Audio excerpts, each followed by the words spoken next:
Hello once again and welcome to the RR Show. We've got an episode full of TIFU. By the way, I'm Vince, and if you would be ever so kind, would you please go and share the RR Show with a friend? Tell them how much you love it. We would be very grateful. Let's get going right here on the RR Show. Our first story comes from Gaggy Boots, and the title is TIFU by accidentally catcalling a teenager. For context, my boyfriend and I came back from a trip to Berlin last night and stayed at his brother's flat for convenience because we both live pretty far from the airport and commuting there at 12 a.m. would have been tough. My boyfriend used to live there in that flat some years ago while he was at university, so we've both spent a lot of time there. The flat is on the second floor with a view of the neighborhood courtyard where a community of stray cats lives. Whenever we used to cook, we would always look out the kitchen window to watch the cats. So cue to midday today. I was making pasta for lunch when my boyfriend looked out the window. The blinds were halfway up, so while I, being 5'1", could see a teenage girl in school uniform walking through the courtyard, my 6'2" boyfriend couldn't. He did, however, spot an old calico cat sitting right below our window that he recognized. As the girl approached her door, my boyfriend started going pss, pss, pss, pss, pss, pss at the cat. The girl started walking faster and turned her back to us when she reached her door, but my boyfriend kept going. I tried to make it clear that we were talking about the stray cat outside, but I've completely lost my voice from a cold I caught on the trip. So from her perspective, what she probably heard was what sounded like a man and a chain-smoking, whispering perv going pss, pss, pss, pss, pss, pss, at her, saying things like, "Wow, she's still here. She's so beautiful. Probably 13 or 14 now." I was mortified. I backed away from the window and explained to my boyfriend that the girl probably thought we were talking to her. He said he only noticed her when she got to the door. I went back to the window hoping to somehow make it clear we were talking about the cat, but my boyfriend didn't get the hint, and I couldn't speak louder than a whisper, let alone yell out to clarify things to the girl, which would have been awkward anyway. We backed away again, and I explained the whole situation to my boyfriend, how she sped up, turned her back, and how all she could see from the outside was a dark window and not us. He seemed pretty unconcerned about the fact that we had, quite literally, catcalled a teenager. I felt so embarrassed and guilty because I know what it feels like for this kind of thing to happen. He later apologized to me, but I told him I'm not the one who needs the apology. My boyfriend really is a sweetheart. He's loving and respectful, but a bit unaware sometimes. I don't think he gets how scary it sometimes is to exist as a woman. I just wish I would have reacted faster to avoid the situation. I don't think there's anything we can do now that wouldn't make the situation more awkward, but I think I'm gonna feel secondhand embarrassment from this forever. Our second story comes from user Specialist Tell 5974. TIFU. I trained my puppy to do uppies when they want to be carried. My partner and I got a mixed breed puppy after Valentine's Day.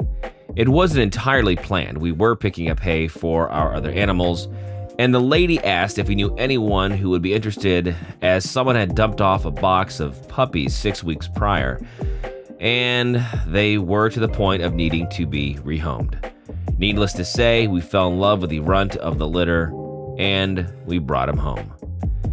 He's a very smart boy and picked up the standard commands as well as his recall very quickly. He had proper leash etiquette by 4 to 5 months, and now is learning more tricks that he is 10 months old. One of the first things we were able to teach him, due to my partner and I both having some mobility issues, was uppies for him to be scooped up and carried. He was around 3 pounds when we got him, at 7 to 8 weeks old, and all the calculations said that he would come out to around 25 to 30 pounds full grown. We did one of those doggy DNA tests at the 5-month mark, mostly to make sure there were no breed-specific health concerns we needed to keep an eye out for. He was starting to get some physical features that looked familiar with other dogs that I had previously owned, and we were also placing bets on what his breed composition would be. Well, his test results came in. 50% Staffy, 20% Lab, and some other odds and ends mixed in. He went from the 3-pound pup to the 60 pounds of solid muscle he is today at 10 months. So his growing has slowed down a bit, and he's still got some time to go. He's not tall, he's not chunky, he's very active, and has helped us both stay busy. Have you seen one of those dogs running and jumping at their owners because they still think they're tiny? Yeah, that's our life now. He's our big baby, and we've taken up weightlifting to be able to still give him his uppies. I'll be the crazy person carrying their heavy dog around if you see me.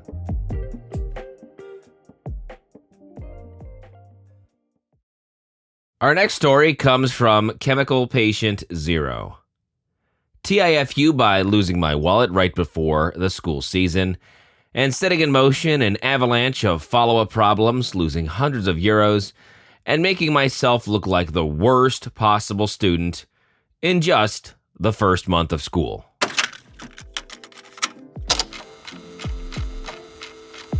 So, Murphy's Law states that anything that can go wrong will go wrong at the worst possible time.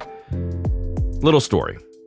I lost my wallet 3 weeks ago. I started school around this time and I needed the train card inside it for traveling. The bank card for buying things and my ID card was in it, which is just generally a good thing to have on you. I have an extra set of spare keys at a relative's place because I'm prone to losing things like crazy. But for some reason I thought, I'll just somehow never lose my wallet. And I didn't for years, until now. There were about 150-ish euros in that wallet too, so I was already very upset at myself for losing it. I know, it's not a good idea to keep that much money in your wallet. I kept procrastinating on putting it away and thinking I might need it later anyway. I searched literally everywhere for 3 days, but I found nothing. Assumed it somehow fell out while I was walking down the street. Whoever has it, hope you enjoyed the money, ibuprofen, and Ritalin I had in it. Eventually, I have to bite the bullet, and I start replacing the cards, but you have to pay to get the train and ID card back, so the bank card comes first.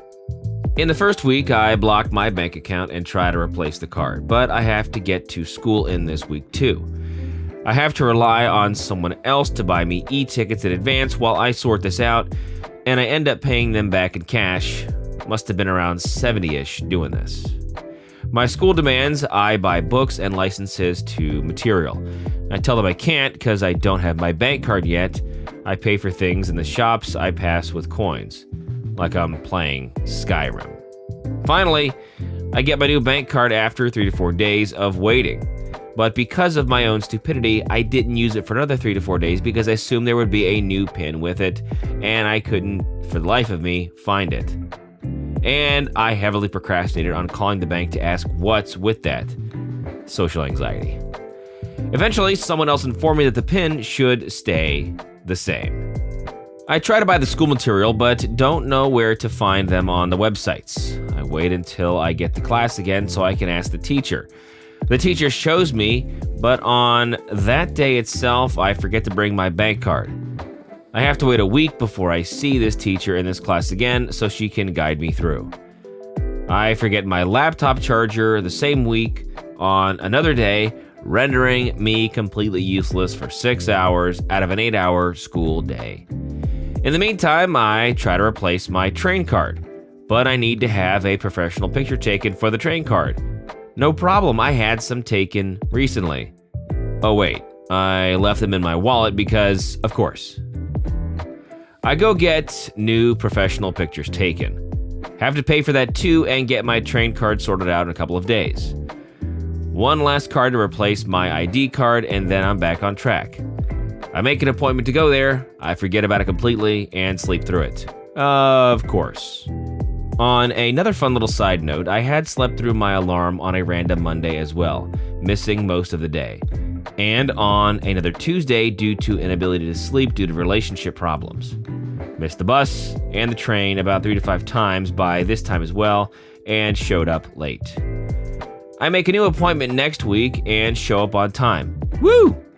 And then as I go to pay for my new ID card, my bank account somehow has insufficient funds and I still don't have it replaced. Should have checked before I left. I could have taken some cash with me. In the meantime, that this is happening, my teacher has given me a USB drive to take home with me for homework reasons, saying it belongs to the school, so please bring it back next week. And guess what? I somehow lost. I paid for a new one, unable to find it. And then today has to be the real kicker. I'm making triple sure I have everything for school tomorrow, and then I can't find my newly replaced cards. Panic, stress, searching everywhere, nearly mentally breaking down, suddenly remembering I might have accidentally put them in one of my boxes for miscellaneous stuff. I found them, thank God I did, but if I didn't, I was ready to stop participating in society altogether because, wow, I am not wired for this world. I know technically it's my own fault or my ADHD's fault, but I can't help but relate with the Murphy's Law statement, like of course this happens to me. My friends and I used to call it chemical patient zero's luck before we knew what Murphy's Law was, but it had the same exact principle. If something was to go wrong, it would happen to me. Our final story comes from user fnord23rd. TIFU by trying to look out for my landlord.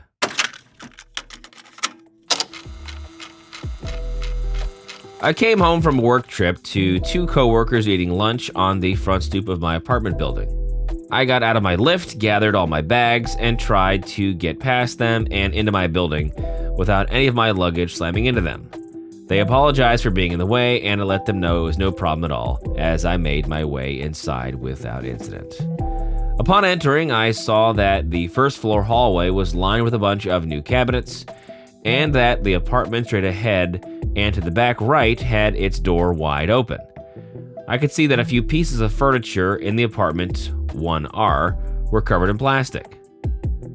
I'm friends with my downstairs neighbors, so I texted them asking if they were just getting new cabinets because it was time, or if it was some kind of flood. Pete replied a few minutes later that it was just an update that the landlord was doing as the old ones were rotten. I liked that message, then went on with my day.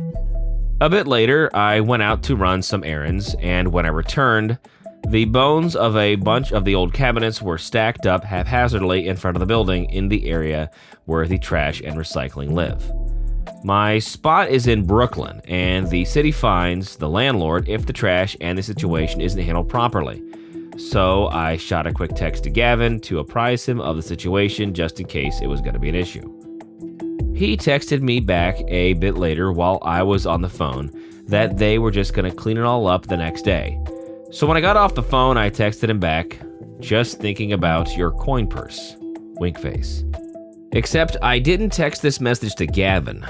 Instead, I texted the principal of the sales agency I had been visiting on my business trip, as he had texted me a thanks again for coming message that I hadn't noticed came in. I was mortified, and I'm sitting here dead inside trying to decide if I should try and explain the errant message, pretend it was a stupid joke, or delete his number and never set foot in Houston again.